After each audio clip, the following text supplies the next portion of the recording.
Dopo l'intervento del Premier alla Camera, scontro durissimo fra maggioranza e opposizione, bagarre in aula e seduta sospesa. Ora il Premier è in Senato, da dove ci aggiorna in diretta Roberto Kinzeri. A te Roberto.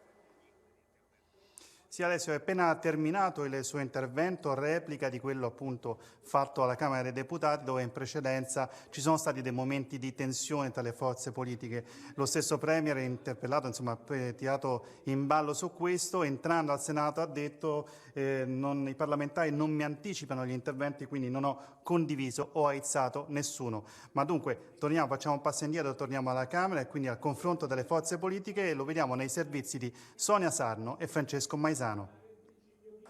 Alta tensione alla Camera dopo il discorso di Conte, parla il 5 Stelle Ricciardi, attacca la sanità lombarda, l'opposizione insorge, è bagarre.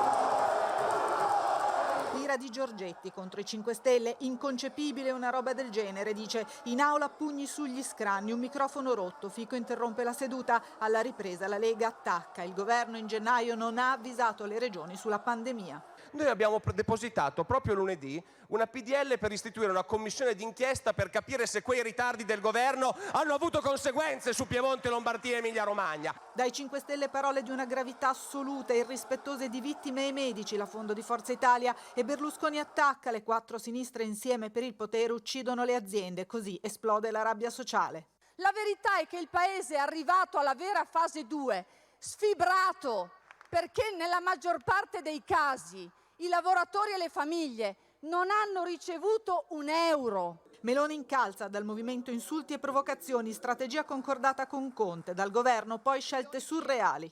Sulle scuole paritarie, che sono una realtà fondamentale per centinaia di migliaia di famiglie, 150 milioni di euro, considerate il monopattino più importante dei disabili. Lupi, noi con l'Italia, serve un vero rilancio, no assistenzialismo improduttivo.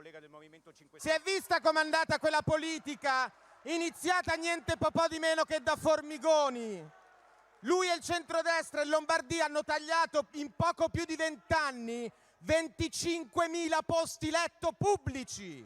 L'attacco dei 5 Stelle alla gestione dell'emergenza in Lombardia passa anche per l'ospedale Covid costruito ad hoc, 21 milioni per 25 pazienti. Ecco come sono stati spesi i soldi delle tasse dei cittadini lombardi. E il PD replica all'opposizione, favorevoli a una commissione d'inchiesta sulle responsabilità che investa però anche le regioni, e a Conte i Dem chiedono una fase 2 delle riforme su giustizia, diritti e lavori pubblici.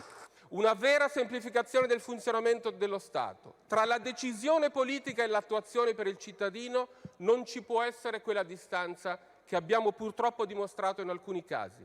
Boschi, Italia Viva, scriviamo insieme il business plan per l'Italia, subito un piano per sbloccare i cantieri, e Liberi Uguali insiste sulla gestione dell'emergenza in Lombardia, no alla propaganda sui morti, ma a Brescia ci sono stati 1125 contagi ogni 100.000 abitanti, a Verona 545.